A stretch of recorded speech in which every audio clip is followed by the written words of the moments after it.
ئەگەرچی ژمارەیەکی زۆر لە کامیرەی چاودێری تیژڕەوی لە هەرێمی کوردستان لەلایەن هاتوچۆی هەرێمی کوردستانەوە دانراوە بە ئامانجی کەمکردنەوەی ڕووداوەکانی هاتوچۆ و کۆنتڕۆڵکردنی تیژڕەوی شۆفێران، بەڵام وەکو چاودێران و شارەزایانی هاتوچۆ دەڵێن نەبۆتە هۆکارێک بۆ کەمکردنەوەی ڕووداوەکانی هاتوچۆ.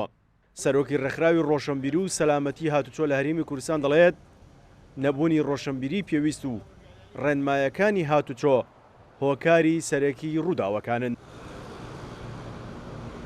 کامێرەی چاودێری بۆ ئەوە دانراوە کە برای شوفێر سەرپێچی لە یاساکانی هاتووەنەکا و ڕادعێکی بێ، ینی بربەستێک بێ بۆ ئەوی ئەم بەراشبێرە ئەو کامێرەیە کە دەبینێ ڕێزی لێ بگرێ و ڕێز لە ژیانی خۆی بگرێ، ڕێز لە سامانی خۆی بگرێ، بەڵام بەداخەوە تەجاوازی لەسەر یاساکانی هاتووەکەن، تەجاواز لەسەر کامێرەکانەکەن. بەو شێوەیە دەبینی یعنی ساڵانە هزار هاوڵاتی لەم هەرێمەی ئێمە گیان لەدەستدەدا، زیاد لە 30,000 هاوڵاتی کە بریندارە بێ کەمەدا بێتگرە لە سامانەکەی. وتەبێژی پۆلیسی هاتوچۆی هەرێمی کوردستانیش سەبارەت بەو مەسەلەیە بۆ چوونێکی دیکەی هەیە و دەڵێت کامیرەکانی چاودێری تیژڕەوی شۆفێران بۆتە هۆکارێک بۆ کەمکردنەوەی ڕووداوەکانی هاتوچۆ.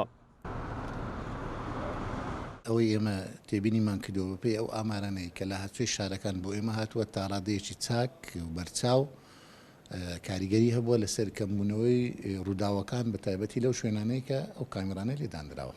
بەپێی ئامارەکانیش بەڕاستی شوفێرەکانمانەوەکو پێویست پابەندی ڕێنمایەکانی هاتوچۆ نینە، هەندێک جاریش ڕێگاوبانەکانیش دەوری خۆی دەبێنێ.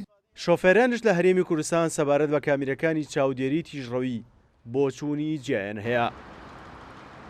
نەخێری زیسفادەینە لەبەرەوە دەبینی کابرا کە لە فلانە شوێن کامیرە دانراوە سا هەمووی تەلەفۆن بوو یەکترە کە لە فلانە شوێن کامیرەکە کات ئاستی کامیرەکە سەبرێکاتەوە.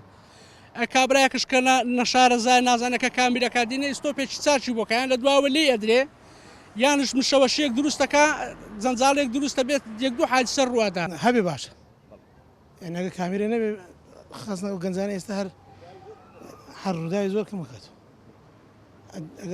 ئەو کامیران شێستکەمە حەقی زیادیکەیان هەر لێدا 200 بێ نەک ئەو ینی کامیرە نەبێ خەرگار ناگرێتەوە. لە هەرێمی کوردستان نزیکەی 350 کامیرەی چاودێری تیژڕەوی هەیە بە کامیرەی جێگیر و گەڕۆکەوە. لە ڕێگایەوە هاتوچۆی هەرێمی کوردستان چاودێری تیژڕەوی شۆفێران دەکات بە ئامانجی کەمکردنەوەی ڕووداوەکانی هاتوچۆ لە هەرێمی کوردستان. سیرۆ حوسێن، کورسات نیوز، هەولێر.